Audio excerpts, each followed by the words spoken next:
Cámaras de casación por una parte, límite a las cautelares, integrantes del Consejo de la Magistratura, eso ya pasó. Digo, y nos preguntamos, ¿qué viene en el día después? Después, justamente, de lo que se votó hace pocas horas en lo que hace al contexto o al entorno o a la responsabilidad legislativa. Alejandro Fargosi, gracias por haber venido. De nada, gracias por la invitación. ¿Cómo sigue esto? Peleando lo que tenemos que hacer, los que creemos en el país que heredamos, no en el país que nos quieren embocar los kirchneristas, y la pelea se tiene que dar en el plano de la ley, naturalmente, para los que creemos en el imperio de la ley. ¿Cómo es eso? ¿Cómo es esa frase que parece grandilocuente y es muy concreta? Cuando termine todo este proceso lamentable de destrucción del esquema constitucional que tenemos en la Argentina hasta hoy todavía rige, todavía no, el Senado no aprobó la ley del Consejo de la Magistratura. Cuando se apruebe eso, las organizaciones civiles, los civiles, nosotros, la gente común, va a tener que iniciar las acciones de inconstitucionalidad suficiente como para que la justicia tenga la posibilidad de declarar inconstitucional la ley de reforma al Consejo de la Magistratura y la inconstitucionalidad de la ley de modificación del régimen de cautelares y la inconstitucionalidad de la creación de cámaras de casación. Porque por distintos motivos, cada una de esas leyes genera agravios constitucionales que perjudican directamente a la gente común. Directamente a la gente común. Yo casi diría que el menos perjudicado de todo este cúmulo de disparates legales que ha sancionado el Congreso o que está sancionando, el menos perjudicado de todos va a ser el destinatario directo de todo esto, que es, digámoslo claramente, el Grupo Clarín.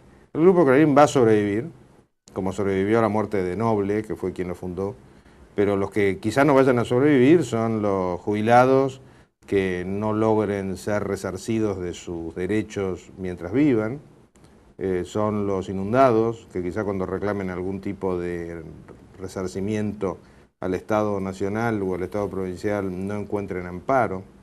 Es la gente común, la gente que ve todos los días que la matan y la torturan en la calle, delincuentes que no son encausados, que no son puestos en cárceles, porque el sistema penal no tiene elementos suficientes y mientras tanto se va a tirar plata en cámaras de casación que no sirven absolutamente para nada, salvo para gastar más plata y demorar los juicios. En fin, todo esto, el desafío tiene que ser la pelea, o sea, nada nos es dado de regalo. La Argentina tiene la bendición de haber tenido en 100 años solamente la Guerra de las Malvinas, que duró muy poquito tiempo. Perdimos mucha gente ahí, pero hay países que han sufrido infinitamente más en estos 100 años. A nosotros nos toca dar una guerra de carácter civil en esta oportunidad, una guerra de voluntades, una guerra de esfuerzos, que se ve en las marchas, que se verá en las acciones penales. Lo único que no tenemos que hacer es resignarnos ante este atropello que es un disparate, tan disparate que une gente que no tiene nada que ver en sus convicciones políticas, pero sí tiene que ver en sus convicciones democráticas y en sus convicciones de calidad de vida. Dentro de esto, Alejandro, ¿qué posibilidades, bueno, dentro de estos baches o la posibilidad de inconstitucionalidad de estos tres puntos, los más sensibles, el comportamiento de la Corte, ¿no? También dentro de todo esto, fundamentalmente con las acusaciones que hubo de parte de una legisladora y la reacción de la Corte. Digo, ¿la Corte actuará libremente en todo esto? De acuerdo a este escenario, ¿no? En lo personal no tengo la más mínima duda que sí va a actuar libremente. Estoy convencido, conociendo la historia personal de cada uno de los miembros de la Corte y conociendo de derecho, porque acá hay un tema jurídico fundamental y es, lo único que la Corte no hubiera podido hacer, lo único que no hubiera podido hacer es llenar ese requerimiento de un poco de cordura para la parte administrativa del manejo de fondos, llenarlo con temas sobre los que después va a tener que intervenir. Era una obviedad monumental, pero tuvo que ser aclarado por la propia Corte cuando los ataques que recibió el doctor Lorenzetti lo hacían quedar como en una especie de cono de sombra. Yo estoy convencido que el motivo determinante de eliminar esos párrafos es que la Corte no se puede referir a esas cuestiones, porque si no estaría prejuzgando. Si la Corte pide que se cambie algo, es evidente que está prejuzgando. Bueno, la Corte no ha prejuzgado. El doctor Lorenzetti dijo el otro día, cuando se inauguraron unos cursos para el Poder Judicial, que podíamos estar todos tranquilos en que el sistema judicial en general y la Corte en particular va a defender la vigencia de la Constitución, y yo estoy tranquilo con eso. Confío, pero absolutamente, en que el amparo que vamos, digamos, la protección que vamos a tener los ciudadanos frente a este conjunto de tropelías que ha cometido el Poder Legislativo, lo vamos a encontrar en la justicia, como en tantas otras oportunidades. Por suerte, todavía tenemos una justicia independiente y lo que tenemos que evitar es que deje de ser independiente a través de estas leyes. Justamente en ese tema y en ese punto sensible está el Consejo de la Magistratura. Libertad de jueces. Se habla mucho, Alejandro, en estos días, la libertad de los jueces, el accionar de los jueces, que actúen libremente. Bueno, eso.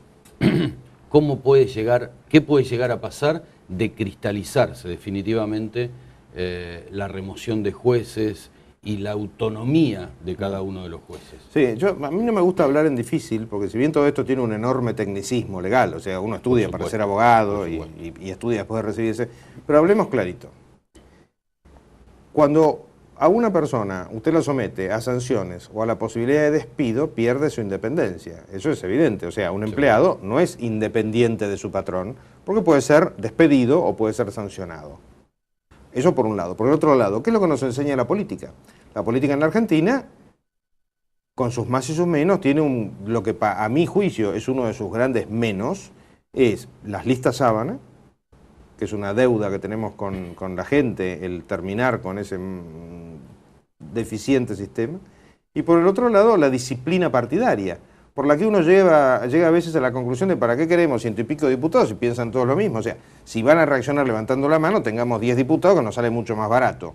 Pero bueno, entre lista sábana y disciplina partidaria, lo que es evidente es que el jefe del partido o el grupito que manda cada partido es el que impone su voluntad. Si nosotros ponemos a los consejeros de la magistratura dentro de ese esquema de partidos, se pierde lo esencial del Consejo de la Magistratura, que es la independencia de los consejeros.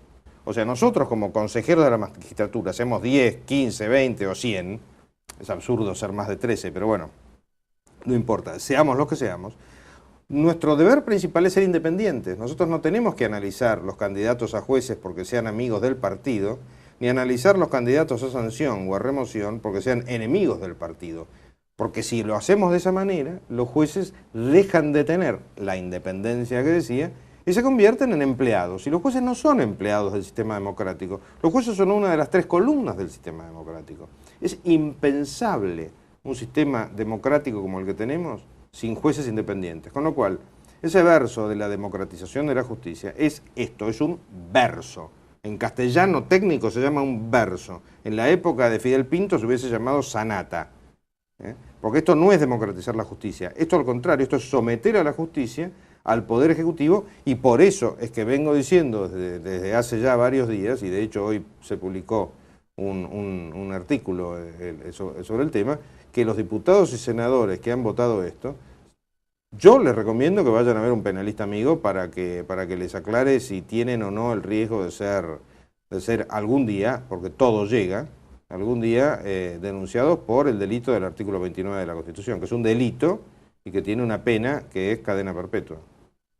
Doctor, como integrante del Consejo de la Magistratura, en un principio 19 integrantes, después se bajó a 13 y ahora, bueno, con esto nuevo, se lo quiere llevar de 13 a 19. ¿Por qué este ida y vuelta con los integrantes en su momento del Consejo de la Magistratura y hoy otra vez volver a lo que fue al principio?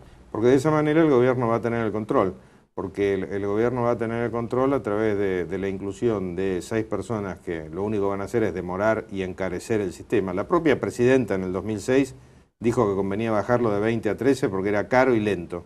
Ahora pareciera que dejó de ser caro y lento, va a ser mucho más caro y mucho más lento, pero fundamentalmente porque ahí van a meter precisamente a los candidatos con un sistema que incluso llega a la perversión de que los partidos no se pueden aliar salvo en determinadas condiciones que son en los hechos imposibles. No voy a agotar a los oyentes con la explicación técnica, pero digamos, está todo pensado para impedir que gane nadie en el Consejo, salvo hoy el kirchnerismo y mañana el partido que domine la política argentina.